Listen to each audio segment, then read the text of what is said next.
Hello friends, welcome to my YouTube channel. दोस्तों, कैसे हैं आप सभी। दोस्तों, आशा करते हैं आप सभी अच्छे होंगे। दोस्तों, आज के सेशन में हम लोग बात करने वाले हैं रीजनिंग के कुछ महत्वपूर्ण क्वेश्चन जो बार बार दोस्तों वनडे कंपटीशन में पूछा हुआ है। तो दोस्तों जीडी,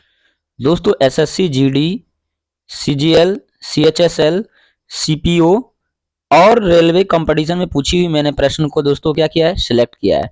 तो चलिए दोस्तों वीडियो को स्टार्ट करते हैं। वीडियो को स्टार्ट करने से पहले दोस्तों एक छोटा सा रिक्वेस्ट करते हैं, अगर आप चैनल पर नए होंगे तो चैनल को सब्सक्राइब कर लीजिएगा।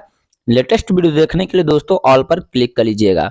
आज का जो पहला प्रश्न है दोस्तों मोस्ट इंपोर्टेंट है, ध्यान से समझने का प्रयास करिएगा। करा 26 जनवरी 1950 को कौन सा दिन था।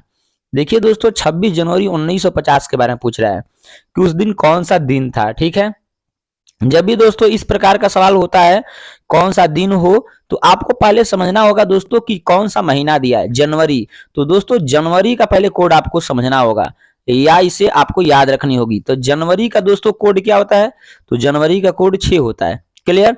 अब यहाँ पर दोस्तों 1950 बोल रहा है ना, यानी शताब्दी क्या हो जाएगी दोस्तों, शताब्दी अगर देखा जाए तो 1900 हो जाएगी और 1900 का कोड क्या होगा दोस्तों, 1 होगा। यहां तक दोस्तों आपको अच्छे तरह से याद रखना होगा। अब करते क्या है दोस्तों, ध्यान सुनिएगा। शताब्दी के पहले क्या लिखते हैं दोस्तों, शताब्दी का कोड लिख लेंगे प्लस, अब ध्यान समझिएगा दोस्तों, यहाँ वर्ष की दहाई अंक, यहाँ पर जो वर्ष की दहाई अंक है यहाँ पर 50, इसको लिख लेंगे दोस्तों 50 प्लस क्या कर लेंगे दोस्तों, अब प्लस कर लेंगे लीप वर्ष। तो दोस्तों यहाँ पर 50 है ना, तो 50 में अगर हमें लीप वर्ष निकालना है दोस्तों तो क्या करेंगे, हम 4 से भागा लगा देंगे तो हो जाएगा क्या, 12 चौक 48, यानी 12 बार में ये दोस्तों क्या हो जाएगा, कटेगा, शेषफल क्या बचेगा, 2 बचेगा। यानी 12 बार में यानी कितने लीप वर्ष हुए दोस्तों, इसमें 12 लीप वर्ष हुए। तो लिख दीजिए 12 प्लस, अब ध्यान समझिएगा दोस्तों, कर आई कि जब लीप वर्ष आप लिख देंगे तो महीना का कोड क्या है, महीना का कोड अभी हमने लिखा है दोस्तों 6, तो प्लस लिख देंगे 6।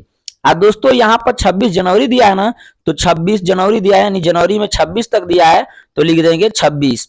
अब दोस्तों बटा में क्या करेंगे, 7 का भागा लगाएंगे, क्योंकि पुनः दोस्तों सप्ताह में 7 दिन के बाद पुनः वही दिन आ जाता है, इसलिए आपको 7 का भागा लगाना होगा। क्लियर। अब ऊपर वाले को दोस्तों आप अगर जोड़ लीजिएगा तो क्या हो जाएगा दोस्तों, आप ऊपर वाले को जोड़िएगा तो हो जाएगा 95 और बटा में हो जाएगा दोस्तों 7। अगर 7 से आप भागा दीजिएगा तो कितने बार में कटेगा दोस्तों, तो हो जाएगा 13 7 91 और प्लस हो जाएगा शेषफल दोस्तों 4, 13 7 91 प्लस 4 हो जाएगा, यानी शेषफल इसमें क्या मिला दोस्तों, तो आपको शेषफल दोस्तों क्या मिला, तो आपको शेषफल 4 मिला। क्लियर। तो दोस्तों अगर शेषफल 0 मिलता तो रविवार, दोस्तों 1 मिलता तो सोमवार, 2 मिलता तो मंगलवार, 3 मिलेगा तो बुधवार, और अगर 4 मिला है तो क्या हो जाएगा दोस्तों, बृहस्पतिवार हो जाएगा। क्या हो जाएगा, बृहस्पतिवार। क्या हो जाएगा दोस्तों, बृहस्पतिवार, या इसे गुरुवार भी बोलते हैं। क्या बोलते हैं दोस्तों, गुरुवार। क्या बोलते हैं इसे, गुरुवार, या दोस्तों इसे देहाती में हम लोग क्या बोलते हैं, वेफे। क्या बोलते हैं दोस्तों, वेफे। तो आपका आंसर कौन सा हो जाएगा दोस्तों, सी इज द राइट आंसर, बृहस्पतिवार हो जाएगा। उम्मीद करते हैं दोस्तों आप लोग मेरी बात को अच्छे से समझ गए होंगे। कैलेंडर का मोस्ट इंपोर्टेंट क्वेश्चन था दोस्तों। प्रश्न नंबर 2 पर चलते हैं दोस्तों, ध्यान समझने का प्रयास करिएगा। प्रश्न नंबर 2, प्रश्न नंबर 2, करा यदि डियर, डी डब्ल्यू या डियर को 32 लिखा जाता है तो ए एन टी का कोड क्या होगा। देखिए दोस्तों ए एन टी का कोड पूछ रहा है, तो पहले दोस्तों हम समझेंगे कि डी डबल ई आर को 32 लिखा है, यानी किस लॉजिक के आधार पर 32 लिखा। तो देखिए दोस्तों ध्यान दीजिएगा, अगर अल्फाबेट में अगर आप डी को देखेंगे तो 4 होता है दोस्तों, ई का क्या होता है अल्फाबेट में 5 होता है, और आर का अल्फाबेट क्या होता है दोस्तों, 18 होता है। ठीक है, यानी आर का अल्फाबेट 18 होता है। लेकिन आपसे किया क्या दोस्तों, ध्यान समझिएगा, कह रहा है कि डी डबल ई और आर है, इसी को ना 32 लिख रखी है। तो पहले दोस्तों डी का क्या है अल्फाबेट 4 है, प्लस लिख देंगे, ई का अल्फाबेट 5 प्लस लिख देंगे, ई का फिन है तो फिन 5 लिख देंगे, और प्लस आर का अल्फाबेट क्या है दोस्तों 18। सबको अगर दोस्तों हम जोड़ देंगे तो क्या मिलेगा, हमें 32 मिल जाएगा। ठीक है, उसी तरह से दोस्तों ए एन टी का अल्फाबेट समझने का प्रयास करेंगे। ए का अल्फाबेट क्या होता है दोस्तों 1 होता है, एन कितने पर होता है दोस्तों, अल्फाबेट में 14 पर होता है, तो प्लस 14 कर लेंगे। टी दोस्तों कितने पर होता है, तो प्लस 20 पर होता है, तो 20 कर लेंगे। अब दोस्तों क्या करेंगे, 14 यहाँ पर 20 है, 20 में 14 जोड़िएगा तो 34, एक जोड़ दिएगा तो हो जाएगा 35। यानी ए एन टी को उसी कूट के भाषा में या उसी कोड में दोस्तों क्या लिखा जाएगा, 35 लिखा जाएगा। तो आपका आंसर कौन सा होगा दोस्तों, आपका आंसर हो जाएगा सी इज द राइट आंसर। उम्मीद करते हैं दोस्तों आप लोग मेरी बात को अच्छे से समझ गए होंगे। यानी यहाँ पर किया क्या है दोस्तों, डी डबल ई या डियर को 32 लिख रहा है, तो पहले अल्फाबेट में आप देखिएगा दोस्तों, ध्यान दीजिएगा कि डी का अल्फाबेट क्या होता है, 4 होता है, ई का अल्फाबेट 5 होता है, आर का अल्फाबेट कितना होता है दोस्तों, 18 होता है। क्लियर। तो करते क्या है दोस्तों, 5 में 4 जोड़ देंगे तो 9 हो जाएगा, और 9 में यहाँ पर क्या है दोस्तों, 4 5 जोड़ना है, 9 में 5 जोड़ देंगे तो कितना हो जाएगा, 9 में 5 जोड़ेंगे तो 14 हो जाएगा, और 14 18 को जोड़ देंगे तो 32 हो जाएगा। समझ रहे बात को दोस्तों। उसी तरह से ए एन टी को लिखेंगे, ए का अल्फाबेट 1 होता है तो प्लस, एन का अल्फाबेट 14 होता है प्लस, अब टी का अल्फाबेट यहाँ पर 20 होता है, तो सबको दोस्तों जोड़ देंगे तो हो जाएगा 35। आपका आंसर हो जाएगा दोस्तों सी इज द राइट आंसर। अगला प्रश्न पर चलते हैं दोस्तों, प्रश्न नंबर 3 मोस्ट इंपोर्टेंट है, ध्यान से समझने का प्रयास करिएगा। प्रश्न नंबर दोस्तों 3 मोस्ट इंपोर्टेंट है, ध्यान समझने का प्रयास करिएगा। करें लुप्त संख्या ज्ञात करें। देखिए दोस्तों यहाँ पर एक टेबल है, यहाँ पर 8 है, 7 है और यहाँ पर 60 दे रखी है। क्लियर। उसी तरह से दोस्तों यहाँ पर 5 है, यहाँ पर 20 है और यहाँ पर 104 है, यहाँ पर 7 है और यहाँ पर दोस्तों 3 और यहाँ पर पूछ रहा है कि मान क्या होगा, यानी वाट का मान पूछ रहा है। क्लियर दोस्तों। किया क्या है, पहले हम लोग ये लॉजिक को समझने का प्रयास करेंगे। ठीक है। अगर ध्यान से देखें दोस्तों, तो इस दोनों में गुणा कर दें तो 8 7 56 हो जाएगा। हमें लाना है क्या दोस्तों, 60 लाना है। अगर 60 लाने के लिए दोस्तों इसमें क्या करेंगे, अगर 4 जोड़ देंगे तो 60 आ जाएगा ना। उसी तरह से दोस्तों ध्यान समझिएगा, यानी दोनों का पहले गुणा कर लेते हैं, तो 8 गुणे 7 करेंगे, 8 गुणे 7 8 7 56 प्लस 4 कर लेंगे तो हो जाएगा दोस्तों 56 प्लस 4 करेंगे तो कितना हो जाएगा, 60 हो जाएगा। जबकि यहाँ पर दे रखी है 60, ध्यान से समझिएगा। उसी लॉजिक का प्रयोग यहाँ पर भी दोस्तों करके चेक कर लेंगे। क्या करेंगे, चेक करेंगे। तो दोस्तों करेंगे क्या, 5 गुणे क्या कर लेंगे, 20 कर लेंगे, 5 गुणे 20 कर लेंगे। आप प्लस क्या कर लेंगे दोस्तों, प्लस 4 कर लेंगे। जैसे इसमें प्लस 4 किए उसी तरह से इसमें भी प्लस 4 किए। 20 5 क्या हो जाएगा दोस्तों, 100। आप प्लस 4 कर लेंगे तो क्या हो जाएगा, 104 हो जाएगा। क्या हो जाएगा, 104। जबकि यहाँ पर 104 दे रखी है। समझ रहे हैं। उसी तरह से दोस्तों सिमिलरली उसी प्रकार से हम टेबल में 7 के लिए सोचेंगे। ध्यान समझिएगा दोस्तों, 7 गुणे क्या लिखेंगे, 3 और प्लस क्या है दोस्तों, प्लस यहाँ पर 4 लिख देंगे, यानी वाट का मान होगा। तो हो जाएगा क्या दोस्तों, 7 3 के 21 प्लस 4 बराबर वाट। यानी वाट का मान क्या हो जाएगा दोस्तों, 21 में 4 जोड़ेंगे तो हो जाएगा 25। तो आपका आंसर हो जाएगा दोस्तों 25। तो आपका आंसर हो जाएगा दोस्तों D is the right answer, 25 होगा। उम्मीद करते हैं दोस्तों आप लोग मेरी बात को अच्छे से समझ गए होंगे। जब भी मिसिंग नंबर का क्वेश्चन आता है दोस्तों, पहले उसके लॉजिक को समझने का प्रयास करिए कि किया क्या है। ठीक है। ध्यान से समझिएगा दोस्तों, 8 में 7 का गुणा कर देंगे तो 8 7 56, 56 में 4 जोड़ेंगे तो 60 आ जाएगा। उसी तरह से 20 5 100, 100 में 4 जोड़ेंगे तो 104 हो जाएगा। तो उसी तरह से दोस्तों 7 में 3 का गुणा कर देंगे, 7 3 के 21 प्लस 4 कर देंगे तो 21 में 4 कर देंगे तो 25 हो जाएगा। आपका हो जाएगा D is the right answer, 25। उम्मीद करते हैं दोस्तों यहां तक आप लोग मेरी बात को अच्छे से समझ गए होंगे। प्रश्न नंबर 4 पर चलते हैं। प्रश्न नंबर 4 मोस्ट इंपोर्टेंट है, ध्यान से समझने का प्रयास करिएगा। प्रश्न नंबर 4 दोस्तों ध्यान समझिएगा, चित्र में वर्गों की संख्या ज्ञात करें। देखिए दोस्तों, इस तरह का जब भी वर्ग दिया होता है और उसकी वर्गों की संख्या ज्ञात करनी होती है तो पहले उसके लॉजिक को समझना होगा दोस्तों कि उसकी लॉजिक होती क्या है। तो देखिए दोस्तों, यहाँ पर मैंने एक छोटा सा क्या बनाया है, वर्ग बनाया है। उसमें क्या है दोस्तों, कितने सारे वर्ग हैं, तो पहले इसको समझते हैं कि इसमें कितने सारे वर्ग है। उसके आधार पर दोस्तों इसको हम गणना करेंगे। तो करते क्या दोस्तों, यहाँ पर ध्यान से समझिए, 1 2 3 और 4, यानी काउंटिंग कर लेते हैं दोस्तों, 1 2 3 4 काउंटिंग कर लेते, कितने हो गए दोस्तों, 4 हो गए। और एक बड़ा वाला हो जाएगा तो बड़ा वाला एक जोड़ देंगे तो 4 में एक जोड़ देंगे तो कितना हो गया दोस्तों, 5 हुआ। अगर इसे हम लॉजिक से समझे दोस्तों, अगर 1 है यहाँ पर, यानी ये कितने हुए, 2 गुणे 2, जितना रो हुआ उतना ही कॉलम है। यहाँ पर भी वही दोस्तों है बात, 4 गुणे 4 का है, यानी जितना रो है उतना ही कॉलम है। समझ रहे बात को।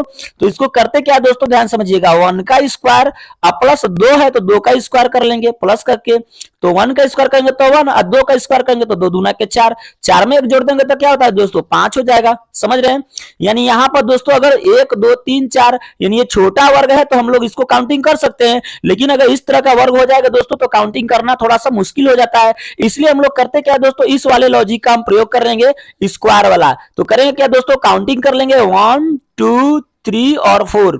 काउंटिंग कर लें दोस्तों, करें क्या, 1 का स्क्वायर प्लस 2 का स्क्वायर प्लस 3 का स्क्वायर प्लस 4 का स्क्वायर। दोस्तों सबको काउंटिंग करेंगे स्क्वायर करके, तो 1 का स्क्वायर 1 होता है, 2 दूना के 4, 3 3 के 9 और 4 4 के 16, 16 में 9 जोड़ेंगे 25, 25 में 4 जोड़ेंगे 29, 29 से 1 जोड़ देंगे तो 30। तो आपका आंसर हो जाएगा दोस्तों इज द राइट आंसर, यानी 30 हो जाएगा। उम्मीद करते हैं दोस्तों आप लोग मेरी बात को अच्छे से समझ गए होंगे। प्रश्न जो है दोस्तों वर्गों की संख्या की बात कर रहा है, तो वर्गों की संख्या मोस्ट इंपोर्टेंट होता है दोस्तों, 1 का स्क्वायर, 2 का स्क्वायर, 3 का स्क्वायर, 4 का स्क्वायर। जब ये दोनों समान होता है तब, जितना रो हो उतना ही कॉलम हो, तब के लिए दोस्तों लागू करिएगा। क्लियर? तो आइए हम लोग प्रश्न नंबर 5 पर चलते हैं। प्रश्न नंबर 5 मोस्ट इंपोर्टेंट है, ध्यान से समझने का प्रयास करिएगा। क्वेश्चन नंबर दोस्तों 5 मोस्ट इंपोर्टेंट है, ध्यान समझिएगा। जिस तरह से दोस्तों 56 का संबंध 11 के साथ है, उसी तरह से 78 का संबंध 8 के साथ क्या होगा। ये दोस्तों पूछ रहा है क्वेश्चन, बहुत ज्यादा इंपोर्टेंट है, ध्यान समझिएगा। अगर 56 में देखे दोस्तों तो 56 में इकाई क्या होता है, 6 होता है, और दहाई क्या होता है दोस्तों, 5 होता है। अगर ये दोनों को ऐड कर लेंगे दोस्तों, यानी उनके अंकों का या योग करते हैं, तो योग करेंगे तो 5 और 6 को जोड़ेंगे तो क्या हो जाएगा दोस्तों, 11 हो जाएगा ना, जबकि यहाँ पर दे रखी है 11। उसी तरह से दोस्तों इसी लॉजिक का प्रयोग यहां पर कर लेंगे, तो 7 यानी 78 है, तो 78 के इकाई में क्या है दोस्तों, 78 की इकाई में क्या 8 है, और उसके दहाई में क्या है दोस्तों 7 है। दोनों को योग करेंगे तो क्या हो जाएगा, 8 और 7 कितने हो जाएगा दोस्तों, 15 हो जाएगा। तो आपका 8 की जगह पर क्या हो जाएगा दोस्तों, 15 हो जाएगा। तो आपका आंसर कौन सा होगा दोस्तों, आपका आंसर हो जाएगा सी इज द राइट आंसर। उम्मीद करते हैं दोस्तों यहां तक आप लोग मेरी बात को अच्छे से समझ गए होंगे। मेरी बात समझ में आए दोस्तों तो एक प्यारा सा लाइक करिए, चैनल को जरूर सब्सक्राइब करिएगा, अपने दोस्तों के पास जरूर शेयर कर दीजिएगा दोस्तों। प्रश्न नंबर 6 पर चलते हैं, मोस्ट इंपोर्टेंट है, ध्यान समझने का प्रयास करिएगा। कह रहा है कि लड़की सुंदर, जिस तरह से लड़की सुंदर का संबंध है उसी तरह से लड़का का होगा, यानी जिस तरह से लड़की सुंदर का संबंध है उसी तरह से लड़का का होगा। ठीक है, तो हम दोस्तों कह सकते हैं जिस तरह से लड़की के सौंदर्य को प्रकट करने के लिए सुंदरता का, क्या दोस्तों, सुंदरता का सामान्य शब्द को सुंदरता का प्रयोग किया जाता है, उसी तरह से दोस्तों लड़का का सुंदर को प्रकट करने के लिए, लड़का के सुंदरता को प्रकट करने के लिए या सौंदर्य को प्रकट करने के लिए दोस्तों मनोहर का इस्तेमाल किया जाता है। किसका, मनोहर। तो आपका आंसर कौन सा होगा दोस्तों, आपका आंसर हो जाएगा D is the right answer. जिस तरह से दोस्तों लड़की की सुंदरता को प्रखर करने के लिए, यानी लड़की के सौंदर्य को प्रखर करने के लिए सुंदर का प्रयोग किया जाता है, उसी तरह से लड़का के सौंदर्य को प्रखर करने के लिए मनोहर का प्रयोग किया जाता है। तो आपका आंसर हो जाएगा दोस्तों D is the right answer, Manohar. अगला प्रश्न पर चलते हैं दोस्तों, प्रश्न नंबर 7 मोस्ट इंपोर्टेंट, ध्यान से समझने का प्रयास कीजिएगा। वेन डायग्राम का क्वेश्चन है दोस्तों। तो क्वेश्चन दिया है दोस्तों, पुरुष पुस्तक पिता, पुरुष पुस्तक और पिता, यानी दोस्तों पुरुष पुस्तक और पिता के बारे में आप समझिएगा। दोस्तों जो पिता होते हैं ना वो पुरुष के वर्ग के होते हैं, यानी जो पिता होते हैं, ध्यान समझिएगा दोस्तों, यानी जो पिता होते हैं वो पुरुष होते हैं। ठीक है, यानी ये हो जाएगा दोस्तों क्या, पुरुष, क्या होगा, पुरुष होगा। और पुरुष ही तो पिता होते हैं ना, यानी पिता दोस्तों क्या होंगे, पुरुष होंगे, यानी पिता पुरुष होंगे। क्लियर? अब यहाँ पे बोल रहा है दोस्तों पुस्तक, पुस्तक क्या होता है दोस्तों, पुरुष और पिता का कोई संबंध ही नहीं है पुस्तक से, तो पुस्तक क्या होगा दोस्तों, अलग हो जाएगा, यानी पुस्तक। तो आप कह सकते हैं दोस्तों पिता पुरुष के वर्ग के अंतर्गत आते हैं, जबकि पुस्तक इन दोनों से अलग है, जबकि दोस्तों पुस्तक इन दोनों से क्या है, अलग है। ये दोनों से क्या है, पिता और पुरुष और पिता से क्या है दोस्तों, पुस्तक अलग है। तो इस तरह का दोस्तों कहां पर डायग्राम बनाए, तो आपका आंसर बी में बनाए दोस्तों, तो बी आपका आंसर हो जाएगा, B is the right answer. उम्मीद करते हैं दोस्तों आप लोग मेरी बात को अच्छे से समझ गए होंगे। प्रश्न जो 7 है दोस्तों करे कि पुरुष पुस्तक और पिता, समझिए ध्यान से समझिए। पिता दोस्तों है जो पुरुष है, पिता जो होता है हमेशा पुरुष हो सकता है, यानी पिता देखिए दोस्तों छोटा है वो पुरुष के अंतर्गत आता है, यानी पुरुष हो सकता है। ठीक है, लेकिन जबकि पुस्तक दोस्तों जो होता है ना, पुस्तक इन दोनों से क्या है, अलग है। ये दोनों से अलग क्या है, ये पुरुष और पिता से दोनों क्या है दोस्तों, पुस्तक क्या है, अलग है, यानी पुरुष और पिता दोनों से पुस्तक क्या है, अलग है। इसका मतलब यहां पर इसका अलग डायग्राम बना दोस्तों, और पुरुष जो है वो पुरुष बाहर बना, और पुरुष के ही अंतर्गत तो पिता आते हैं, तो पुरुष के अंतर्गत आते हैं, इसलिए इसको अंदर बना दिए। क्लियर? इस तरह का लॉजिक कहां पर है दोस्तों? तो बी में है, तो आपका आंसर हो जाएगा V is the right answer. उम्मीद करते हैं दोस्तों यहां तक आप लोग मेरी बात को अच्छे से समझ गए होंगे। प्रश्न नंबर दोस्तों 8 पर चलते हैं। प्रश्न नंबर 8 ध्यान से समझने का प्रयास करिएगा। प्रश्न नंबर 8 करा दोस्तों, 20 छात्रों की कक्षा में, है ना, मंगरू का क्रमांक बाईं ओर से 8वां और दाईं ओर से उसका क्रमांक क्या होगा? यानी दोस्तों बाईं ओर से दे दिया, यानी ये मान लीजिए बाईं इधर होती है बाईं दोस्तों, और इधर क्या होती है? इधर होती है दाईं। इधर क्या होती है दोस्तों? दाईं। समझ रहे बात को?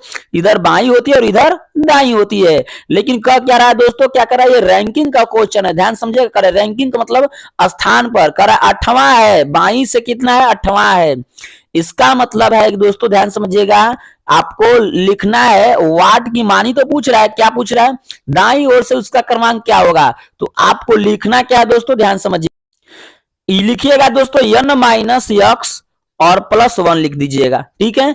यानी वाट इज इक्वल टू क्या हो जाएगा? n जो है दिया दोस्तों, क्या है? छात्रों की संख्या दे रखी है, यानी यहाँ पर 20 माइनस एक्स क्या देखिए दोस्तों? 8वां, तो 8 आप +1 कर लेंगे, यानी वाट इज इक्वल टू हो जाएगा दोस्तों 20 में से 8 घटाइएगा तो 12 आप +1 हो जाएगा, यानी वाट के जगह पर हो जाएगा 13।